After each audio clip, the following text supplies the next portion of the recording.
예, 미국 연방대법원이 트럼프 대통령의 상호관세 부과를 위법으로 판단했지만 우리 정부는 3,500억 달러 규모의 대미 투자는 일단 계획대로 추진하기로 했습니다. 한편 약 100일 앞으로 다가온 지방선거 분위기도 짚어볼 텐데요. 배종호 한국정치평론가협회장, 정호김 전 의원 나오셨습니다. 두 분 어서 오십시오. 네, 안녕하세요. 예, 안녕하십니까. 예, 먼저 이 내용부터 다뤄보겠습니다. 앞서 말씀드린 것처럼 지금 미국 연방대법원이 세계 각국에 부여된 이 상호관세가 위법하다라고 판단을 했습니다. 이것이 이제 앞으로 우리 경제는 또 어떤 영향을 줄지가 상당히 이제 주목이 되고 관심이 모아지는데, 일단 말씀드린 것처럼 우리 정부에서는 이 앞서서 어느 정도 이제 약속된 이 3,500억 달러의 대미 투자에 대해서는 일단은 좀 가져가 보겠다, 계획대로 추진해 보겠다 이런 입장인 것 같아요. 그 배경에 대해서 좀 어떻게 이해를 해야 되겠습니까? 네, 일단 미국 대법원에서 트럼프 대통령의 상호관세가 위법하다라는 이제 판단을 했지만은 네. 그럼에도 불구하고 트럼프 대통령이 대체 수단을 많이 갖고 있다. 당장 이제 무역법 제 122조를 근거로 해서 글로벌 관세를 15% 다시 매기기로 했지 않습니까? 네. 그리고 또 이번에 미국의 대법원에서 판결을 내린 것은 이 상호 관세에 해당되는 것이고 품목 관세는 해당이 되지 않기 때문에 얼마든지 트럼프 대통령이 마음은 먹은 대로 본인 이제 관세를 부과할 수 있기 때문에 우리 입장에서는 크게 상황이 달라진 것이 없다. 그래서 차분하게 기존에 했던 대로 대응을 하는 것이 가장 국익에 도움이 된다. 이런 판단을 내린 것 같습니다. 그래서 국회에서도 당장 이제 24일 날 공청회를 합니다. 대미 투자 특별법을 통과하기 위한 이제 공청회를 하고, 그리고 예정했던 대로 3월 5일 날 국회에서 본회의를 열어서 처리하겠다라는 이제 그런 입장이고, 청와대도 굉장히 차분한 입장입니다. 또 신중한 입장입니다. 국익을 고려해서 최대한 처리하겠다라는 이제 그런 입장이고, 지금 이제 특히 일본 같은 경우는 이미 구체적으로 투자 이행 프로젝트 1호를 통과했고 또 네. 2호까지 추진하고 있는 그런 상황입니다. 그래서 우리 정부도 이 이행위원회를 구성을 했기 때문에 당초 계획대로 이런 상황에 관계없이 차분히 진행하겠다라는 이제 그런 입장으로 해석이 됩니다. 의원님 생각은 어떠세요? 이게 국익 관점이라고 말씀해 주셨는데 일단은 예정대로 가는 게 맞다고 보십니까? 글쎄요, 애초에 그 트럼프 행정부의 이러한 그 관세 인상 결정에 대해서 미국 사법부에 문제를 제기한 측은 미국의 기업들이었습니다. 왜냐하면은 오히려 관세를 올리는 것이 미국 기업에도 유리하지 않기 때문에, 그리고 인플레가 고도화되고 물가가 올라가고 그러면서 기업에 악영향을 미치기 때문에 사법부에 호소를 했던 것이고, 결국 대법원이 이런 판결을 내려서 가장 당혹한 측은 미국이겠죠. 근데 결과론적으로 보면은 당시 우리로서는 또 별다른 대안이 없었던 것이 유사한 처지에 있었던 일본이나 EU가 너무나 발빠르게 미국의 주장을 받아들이는 바람에 우리로서도 대안이 없었던 것은 사실인데, 지금 현재 요 상황에서 상당히 그 이익을 보고 있는 나라는 미국에 대항한 것으로 보이는 캐나다라든지 멕시코라든지 또 중국의 어떤 그 일부, 예를 든다면은 그 펜타닐과 관련한 관세라든지 그런 상황이 되어버렸는데, 또 우리가 지금 이거 외에 대안이 없는 거는 결국은 여러 가지 그 아이디어를 내 가지고 관세를 계속 올리는 것이 트럼프 행정부의 임기 동안은 불가피할 것이라는 판단을 하지 않겠습니까? 더군다나 대법원에서 이런 판결을 내리더라도 나중에는 안보와 연계해가지고 어찌됐든 간에 관세를 올릴 것이다라는 판단을 정부가 하는 것 같습니다. 그래서 이것이 최대의 최적치라고 저는 보지 않지만 불가피한 현실적인 선택이 아닌가 싶습니다. 관련해서 정치권에서도 이야기가 나오고 있습니다. 야당에서는 예견된 상황에 정부가 대비하지 못했다, 플랜 B가 있었어야 한다라고 비판을 하면서도 언급해 주신 것처럼 이 특별법에 대해서는 딱히 이제 처리를 막진 않을 것으로 보이는데, 언급해 주신 것처럼 24일에 이제 공청회 시작하고요. 다음 달 초에 특별법 통과가 예정돼 있는데 그동안의 변수는 없겠습니까? 저는 아까도 말씀드렸듯이 크게 달라진 것은 없다. 대법원의 판결에도 불구하고 트럼프 대통령은 얼마든지 대체 관세 카드를 갖고 있다. 실제로 즉각적으로 글로벌 관세 15%를 매겼지 않습니까? 네. 그리고 아까 말씀드린 대로 품목 관세는 여기에 해당이 되지 않습니다. 특히 이제 우리 입장에서는 이 수출 주력 산업인 자동차라든지 철강이라든지 반도체라든지 바이오라든지 이런 것들은 품목 관세로 트럼프 대통령이 얼마든지 우리에게 조치를 할 수 있기 때문에 우리가 먼저 나서서 정맞을 이유는 없고 지금처럼 좀 차분하게 신중하게 대응하는 것이 맞다 이렇게 생각이 되고 이 부분에 있어서는 오로지 이제 국익 중심의 실용 외교로 접근해야 되고 이 부분에 있어서는 여야가 따로 없다. 특히 이렇게 어려운 상황일수록 이 관세 협상이 굉장히 불확실하잖아요. 하루아침에 또 어디로 튈지 모르는 이런 상황에서 여야가 좀 초당적으로 국익을 중심으로 협력할 필요가 있다. 이런 상황에서 지금 이제 국민의힘을 보면 너무나 상투적으로 이재명 대통령 때리기만 하고 있는 것이 아닌가. 주장을 들어보면 이것을 당연히 예측했어야 된다라는 주장이 하나 있거든요. 근데 당연히 이거는 경우의 수. 대법원에서 무죄 판결 내릴 수도 있지만 유죄 판결도 내릴 수 있기 때문에 위법하다는 당연히 이거는 이것 아니면 저거냐라는 이제 둘 중에 하나니까 우리가 대응을 하고 있었고요. 지금 그러면 이 상황에서 이재명 대통령이 왜 침묵하고 있느냐라고 얘기를 하고 있거든요. 그러면 이 상황에서 이재명 대통령이 요란하게 떠들려면 과연 트럼프 대통령이 이재명 대통령 또 한국 정부에 대해서 좋은 시각을 가질 수 있겠는가라는 그런 부분. 그리고 또 대통령이 SNS에서 부동산 문제를 가지고 갈라치기 하고 있다. 선동꾼이다. 근데 왜 지금 침묵을 하고 있느냐. 이렇게 이제 국민의힘에서 공격을 하고 있는데 아까도 말씀드렸듯이 이거는 당리당략 차원에서 접근할 문제가 아니고 국익 차원에서 접근해야 된다면 제1야당에서도 좀 차분하게 대응을 해야 되는데 이런 논리야말로 오히려 정치 선동의 논리가 아닌가 좀 우려가 됩니다.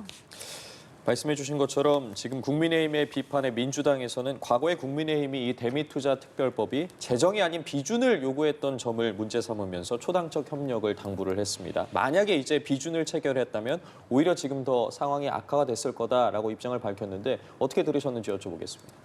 그러니까 비준을 요구하면서 이 대미투자특별법이 아직 통과되지 않은 상황 아닙니까?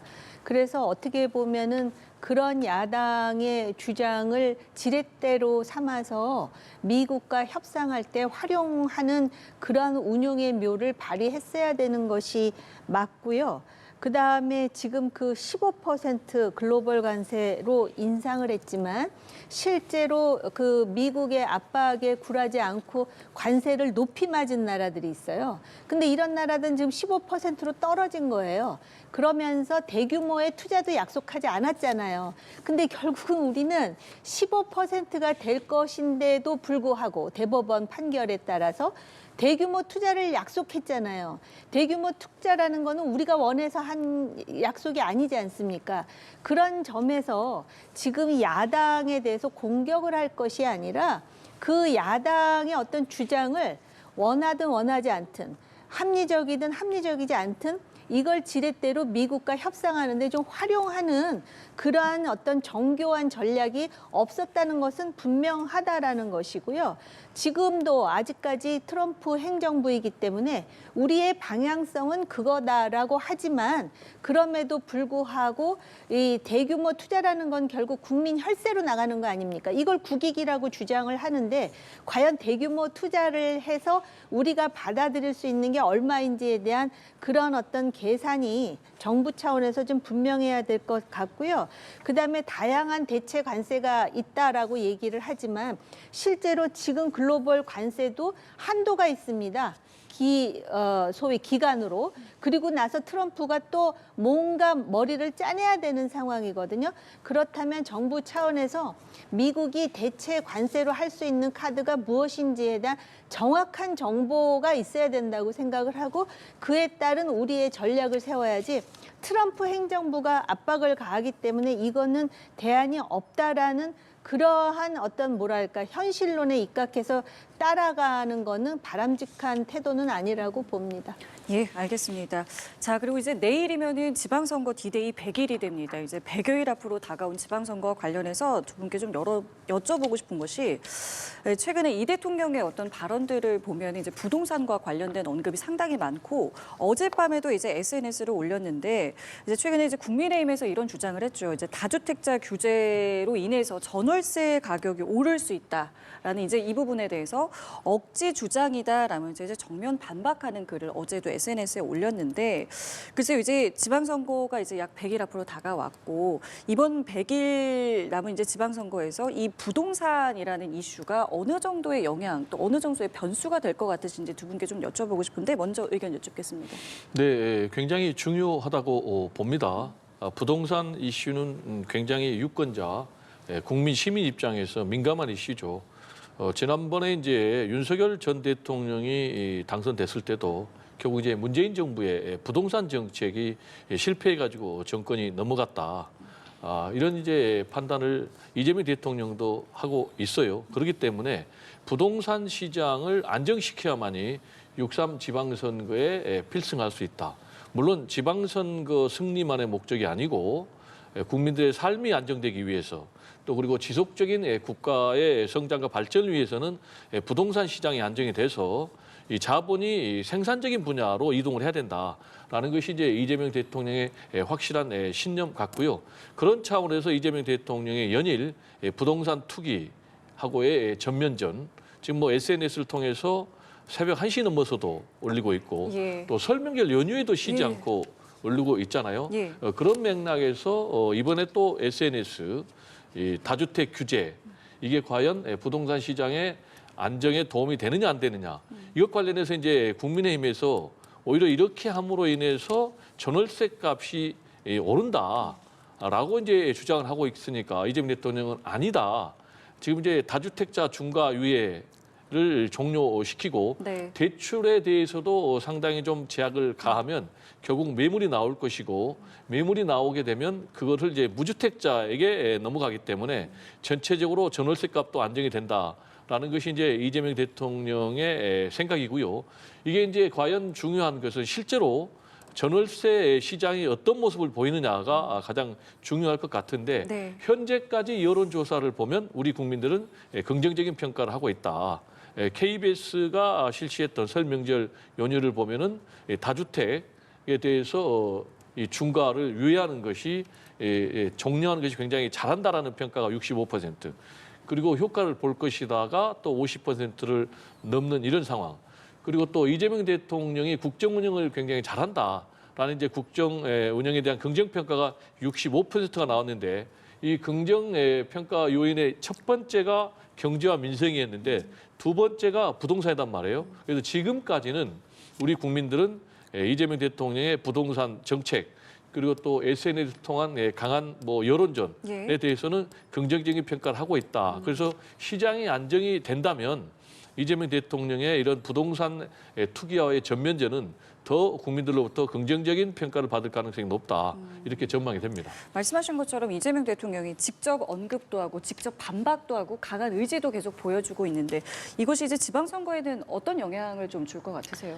대통령 한 사람이 이렇게 SNS 정치를 하는 것이 국민과 직접 소통한다라는 장점도 있을 수 있겠지만 이 부동산과 같이 한국에 상당히 오래된 뿌리 깊은 문제인데다가 실제로 해법이라는 것도 또 이해관계자도 상당히 복잡한 상황에서 전문가 의견이나 수기나 공론화가 없이 이렇게 한다라는 거는 분명히 문제가 있습니다. 그리고 과연 그렇게 하면은 집값이 떨어지고 부동산이 안정화될 것인가? 저는 이 부분과 관련해서는 굉장히 회의적입니다. 그럼에도 불구하고 지금 1인의 SNS가 나름대로 그 여론의 지지를 얻는다고 확인을 하는 것 같고요. 그리고 제가 볼 때 지금 100일밖에 안 남았다 그랬잖아요. 예. 지방선거. 지방선거에는 이것이 타격감이 있을 것이다라고 판단하는 것 같습니다. 그도 그럴듯이 지금 똘똘한 1주택자라든지 또는 그냥 한 채를 가지고 있는 사람이라든지 무주택자라든지 이런 사람은 지금 타겟이 아닌 거 아닙니까? 다주택자라고 타겟팅을 함으로써 마치 또 뭔가 많이 가지고 있는 사람, 그 사람들 때문에 우리의 배가 아플 것 같은 그런 이미지 구축을 하면서 지금 이게 여론에도 아마 긍정적으로 지금 반응한다라고 지금 판단하는 것 같습니다. 그런데 이 다주택자를 지난번에도 제가 한번 언급을 한 적이 있는데 다주택자가 예를 들어서 강남의 주요 주택을 여러 채 갖고 있고 투기를 목적으로 돈도 많이 갖고 있는 사람 같으면은 이런 사람들은 별로 타격이 안 됩니다. 오히려 돈 많으니까 좋아. 나 그럼 돈 내면 되지. 이런 식의 생각을 갖고 있기 때문에 진짜 우리가 열패감을 가질 만한 그런 사람들은 오히려 별로 타격을 안 받고요. 예를 든다면은 왜 그 다세대 주택이라 그러죠. 또는 연립주택이라 그러죠. 그러면 그 안에서 사는 사람은 결국은 지금 여러 가지 형편 때문에 전월세 외에는 다른 대안이 없는 사람들이고 또 그러한 그 소위 다세대 주택을 보유하고 있는 사람도 다 상황이 아주 부유하거나 유리하다고 볼 수 없는 사람들인데 이런 사람들한테 양도세 중과 유예를 폐지를 하게 되면 결국 뭐가 올라가겠습니까? 전월세 보증금이 올라갈 수밖에 없다라는 문제 제기를 하는 겁니다. 단지 이제 야당이 이런 문제 제기를 하면서의 문제는 뭐냐면 마치 또 모든 다주택자를 옹호하는 것 같은 그러면서 또 한편으로는 그러면 대안은 무엇이냐에서 야당으로서의 대안이 제시되지 않는다라는 점이 분명히 있는데 단기적으로 대통령이나 민주당의 지방선거에는 유리하게 작동할 것 같습니다. 그러나 중장기적으로 이러한 타겟팅과 이러한 공격 자체가 부동산 문제를 해결하지 못할 거라는 점에 대해서는 많은 전문가들이 거의 중론 아닌가 저는 그렇게 보입니다. 알겠습니다. 선거를 앞둔 야권의 분위기도 바로 이어서 살펴보겠습니다. 윤석열 전 대통령과의 관계 설정을 두고 국민의힘 지도부와 비당권파 간의 갈등이 여전히 이어지고 있는데 상황이 이렇다 보니까 또 시기가 지금 이 시기다 보니까 말은 물론이고요. 또 의상과 관련해서 그 하나하나가 다 주목이 되기 마련입니다. 이정현 공관위원장이 국방색 야전 상의를 입은 것을 두고도 신경전이 여전한데 이 상황은 좀 어떻게 보셨는지 먼저 좀 여쭤보겠습니다. 지금 21세기 대한민국 국민의 수준을 정말 못 따라가기 때문에 저도 상당히 그 갑갑한 심정인데요. 일단 그 대통령 전직 대통령의 계엄 선포와 관련한 1심 선고가 나왔는데 거기에 대한 야당 대표의 그 입장 표명에 대해서 과연 국민 여론이 얼마나 호응할까를 생각했다면 그렇게 하지도 않았겠죠. 그런데다가 지방선거 공관위원장이 사실은 제가 볼 때 그렇게 큰 힘도 없을 것 같은데 그런 상황에서 마치 또 그 군복과 같은 야상 점퍼와 그다음에 저 헤어스타일 저걸 보고 어떤 사람들은 전두환 계엄 사령관 당시의 모습하고 너무 유사한 거 아니냐라는 냉소와 조롱을 보내기도 해서 제가 사실은 섬뜩했거든요. 지금 야당은 과연 어디로 가고 있는 것인가. 이번 지방선거뿐만 아니라 또 2년 후에 총선도 있을 텐데 지금 그 문제의식을 그 안에 있는 구성원들은 갖지 않는 것인가. 제가 여기서 아무리 열변을 토한들 무슨 의미가 있겠습니까마는 저렇게 되면은 완전히 지방선거를 포기했다라고 보는 시각이 맞을 것 같습니다. 국민의힘의 분위기 어떻게 보고 계시는지 좀 여쭤볼게요.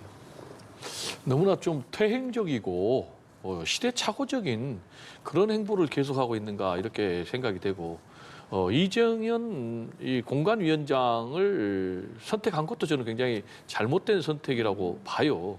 왜냐하면 지금 국민의힘에서 필요한 것은 크게 두 가지를 꼽는다면 하나는 이제 윤어게인과 확실하게 선긋기를 하는 거거든요. 그러면 이거는 뭐 윤석열 전 대통령 개인하고 선긋기를 하는 것이 아니고 내란 세력과 선긋기를 하는 것인데 그런 것도 지금 제대로 되고 있지 않는 그런 상황. 그리고 두 번째로 국민의힘에 필요한 것은 인적 쇄신입니다. 전면적으로 인적 쇄신을 통해서 새로운 사람을 발탁을 해야 되는데 그 역할을 하는 것이 이제 공천관리위원장이거든요. 그런데 공천관리위원장이 둘 다 해당되는 거예요. 완전히 올드보이. 또 그리고 두 번째로는 이분 자체가 박근혜 전 대통령 탄핵으로 쫓겨난 대통령의 핵심 오른팔이거든요. 그런데 이런 사람이 지금 군복까지 입고 지금 등장을 했단 말이에요. 근데 본인 입장에서는 본인이 뭐 과거에 70년도에 대학생을 했으니까 그때 자기들은 이 뭐 야전 상의를 입고 다녔다. 굉장히 당이 비상상이기 때문에 그렇다라는 메시지를 지금 하고 있지만 정치인의 의상은 단순한 의상이 아니고 하나의 상징이거든요. 그리고 하나의 메시지거든요. 그러면은 우리 의원님께서도 말씀하셨지만 이 군복을 입고 있는 이정현 공관위원장의 모습을 보면 마치 계엄사령관 같은 그런 이미지를 연상을 하거든요. 그러니까 일각에서도 뭐 계엄을 연상시키게 한다. 근데 여기에 대해서 뭐 이정현 위원장이 뭐 시어머니 참 많다라고 얘기를 하지만 국민들이 시어머니라면은 어떻게 생각하겠어요? 이거는 굉장히 부적절하고 더구나 지금 상황이 윤석열 전 대통령 내란 우르머리 재판에서 내란이다 라면서 무기징역을 선고를 했잖아요. 그럼에도 불구하고 윤석열 전 대통령은 구국의 결단이다 라면서 지금 강변하고 있고 또 국민의힘의 당대표라는 이 장동혁 대표는 이 사법부의 1심 판결을 부정하는 무죄 추정의 원칙을 얘기를 하면서 이 지기현 부장판사의 판결에 대해서 문제 제기를 하고 있고 지금 이런 상황을 보면 여기에 또 군복까지 입은 이 공관위원장의 모습이 완전히 국민의힘은 내란을 옹호하는 윤언어계인 정당이다. 그리고 국민의 의지하고는 반대로 가는 그런 정당이라고 생각해서 지금 스스로 당 대표만 그런 것이 아니고 공관위원장까지 국민의힘을 자멸의 구렁텅이로 몰아넣고 있지 않냐라는 참 굉장히 우려가 크게 듭니다. 반대로 민주당 같은 경우는 이제 여러 곳에서의 승리 또는 이제 우세를 기대하고 있는 분위기인데 사실 이제 많은 언론들이 이제 주목하고 있는 곳이 서울시장입니다. 이 지금 이제 정원호 성동구청장의 어떤 지금의 관심이라던가 뭐 확장성이 과연 언제까지 갈 것인지 이것이 이제 끝까지 갈 수 있을 것인지 이런 부분에 대해서 많이 좀 주목을 하고 있는데 글쎄요 어떻게 좀 예상을 하고 계시는지. 일단 이제 서울이라는 지역은요. 예. 민주당의 굉장히 녹록한 지역이 아니에요. 왜냐하면 부동산 집값이 폭등하면서 경제적인 문제 때문에 젊은 그런 층이 대거 경기도로 이탈해서 전체적으로 서울은 지금 보수가 되고 있어요. 그렇기 때문에 국민의힘이 오히려 더 유리한 지형이다라고 볼 수 있는데 그럼에도 불구하고 오세훈 지금 서울시장이 4선을 했거든요. 지금 5선에 도전에 나섰는데 여론조사를 보면 방송 3사 여론조사를 보면 다 지금 정원호 구청장에게 뒤지는 걸로 나오고 있거든요. 그러면 왜 정원호 서울구청장에게 현 오세훈 시장이 밀리는가라는 것과 관련해서 저는 크게 두 가지라고 생각합니다. 하나는 이재명 대통령이 굉장히 잘하다 보니까 현직 프리미엄보다 집권 프리미엄이 더 우세하다라는 거 하나. 그리고 두 번째로는 지금 국민의힘이 방금 얘기한 대로 내란 세력을 절연하지 못하고 완전히 반대로만 가고 있기 때문에 지금 오세훈 서울시장이 열세를 보이고 있는 그런 상황이다. 이렇게 저는 진단하는데 지금 문제는 서울시장 선거에서 가장 큰 변수는 둘 중에 누가 이기느냐가 아니고 오세훈 현 국민의힘 소속의 서울시장이 공천을 받을 수 있느냐 없느냐. 이게 저는 핵심 포인트라고 생각합니다. 결론적으로 제가 전망을 하면 오세훈 시장이 국민의힘의 공천 받기가 그렇게 쉽지는 않다. 그 이유는 오세훈 시장이 장동혁 대표 사퇴하라 욕을 하니까 장동혁 대표는 오세훈 시장에 대해서 역대 서울시장에서 5선한 적이 있었느냐라면서 때리기에 지금 나서고 있거든요. 그러면서 뉴페이스론을 내세우면서 오세훈 서울시장을 교체할 그런 이제 뉘앙스를 많이 품고 있기 때문에 그리고 또 가장 중요한 것은 지금 장동혁 대표 같은 경우는 지방선거에 저도 좋다. 당권을 확실하게 장악을 해서 나는 지방선거 패배도 불구하고 당권을 유지하겠다, 당직을 유지하겠다 그런 입장이기 때문에 저는 오세훈 시장을 공천 과정에서 어떤 방법이든 동원해가지고 장동혁 대표가 교체할 가능성이 굉장히 남아있지 않나 이런 전망을 해봅니다. 그러니까 여러 관전 포인트가 있는 이제 서울시장 선거인데 일단은 당장 오 시장이 공천을 받을 수 있겠느냐부터 이제 말씀을 하셨거든요. 여기서부터 좀 여쭤볼게요. 그 지금 장동혁 지도부의 행태를 보면은 오 시장한테 공천을 주고 싶지 않은 마음인 거는 확실한 것 같은데요. 그러면은 그들이 주장하는 뉴페이스가 나와야 되는데 그들이 생각하는 뉴페이스라는 사람들이 과연 자기의 그 따뜻한 지역구, 서울에서도 국민의힘 유니폼을 입고 나가면 되는 그 지역구를 포기하고 지금 누가 보더라도 서울시장이 만만치 않은 지역처럼 돼버렸는데 출마를 하겠느냐, 그런 현실론이 있을 수밖에 없습니다. 따라서 오세훈 시장으로서는 지금 전략은 지금 국민의힘의 그 지도부와 확실한 선을 그으면서 자기가 특히 지금 대통령의 이 부동산 대책과 관련해 갖고 집값이 오른 거에 대한 서울 시민들의 불만은 굉장히 많고요. 여론조사로 보면은 마치 또 민주당 후보가 이기는 것처럼 돼 있지만 무응답층이 상대적으로 많습니다. 그리고 또 오세훈 시장으로서 시정을 하면서 몇 가지 그 문제점이 드러나기는 했었는데 오히려 장동혁 변수의 그늘이 상당히 크게 드리워짐으로써 오세훈 시장이 뭘 잘못했다기보다 지금 국민의힘이 문제라는 인식이 서울 시민들 사이에 상당히 많습니다. 그렇기 때문에 확실하게 차별성을 가지면서 서울시장으로서요, 그동안의 그 경력을 바탕으로 해서 이 부동산 문제를 어떻게 해결할 것인가에 대한 드라마틱한 대안을 내놓기를 저는 개인적으로 바랍니다. 그게 상당히 역할을 할 수 있으리라 생각을 하고요. 아직까지 다른 지역은 모르겠는데 서울시는 오히려 보수화되는 경향을 갖습니다. 왜냐하면 자기 재산과 관련해 가지고선 정부의 정책이 이걸 흔들어대는 거에 대해서 상당히 참지 못하고 또 중도층이 많기 때문에 제가 볼 때는 국민의힘과 어떤 식으로 선을 그으면서 차별성을 가지느냐, 또 부동산 대책과 관련해서 그래도 그 서울 시민들, 특히 40대와 60대 사이에 서울 시민들이 이게 맞는 대안이야라고 고개를 끄덕일 만한 대안을 어떻게 제시하느냐. 그래서 저는 아직까지도 이것에 대해서 단정해서 이번 서울시장 선거도 상당히 불리하다라고 할 시점은 아니라고 봅니다.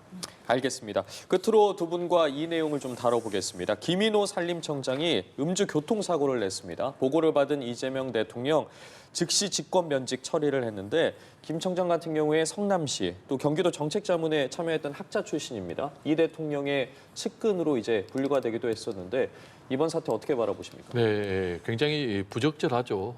국민들 보기에 민망스러운 사건이고 지금이 어느 시대인데 고위공직자가 야심한 밤에 음주운전, 그것도 혈중 알코올 농도를 보니까 면허 취소 수준이더라고요. 예. 그래가지고 또 신호를 위반하고 교차로에서 충돌 사고까지 냈는데 한마디로 매우 공직자로서 부적절한 처신이고, 그리고 이제 청와대에서 즉각적으로 대통령이 직권 면직을 했는데 자신을 발탁해준 인사권자인 대통령에게 누를 끼친 사건이다.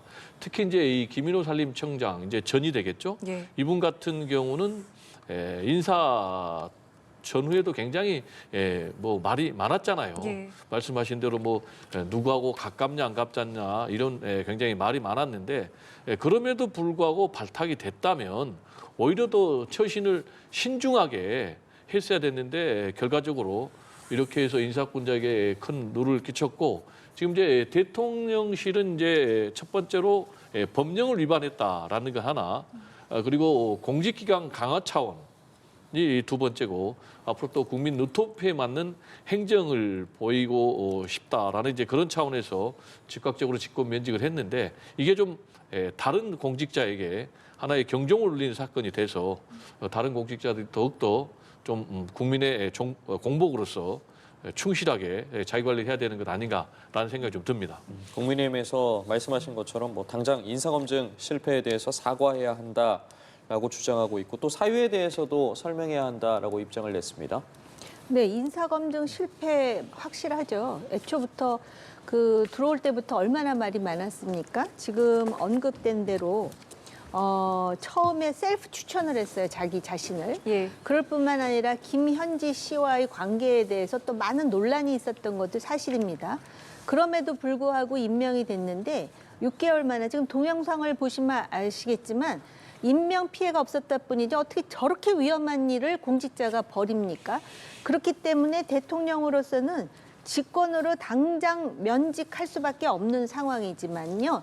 그래도 어쨌든 들어올 때부터 문제가 많았고 겨우 6개월 만에 저렇게 낙마하는 상황에서 임명권자로서 분명한 입장 표명이 있어야 된다라는 야당의 주장은 틀린 것 같지는 않습니다. 그리고 앞으로도 이 사람을 임명할 때 결국은 어떠한 그 룰에 따라서 하는지에 대한 그런 그 분명한 어떤 그 방향을 제시하지 않는다면은 이거 자체는 뭐 대통령이 당장 직권 면직을 했으니까 잘했다라고 볼 수 없는, 불가피하지 저런 상황에서 또 봐주기를 한다면은 이것이 지방선거 100일을 앞두고 얼마나 많은 타격을 가하겠습니까? 그래서 저는 이거는 어떻게 보면은 불가피했다라고 보고요. 어떻게 그 대통령이 그런 무리수를 하면서 또 임명을 했는데 저렇게 음주운전을 해가지고 저런 상황을 만드는지 개탄스럽습니다. 알겠습니다. 오늘 두 분 말씀은 여기까지 함께하도록 하겠습니다. 지금까지 배종우 한국정치평론가협회장, 정호김 전 의원과 함께했습니다. 두 분 말씀 감사합니다. 네, 감사합니다.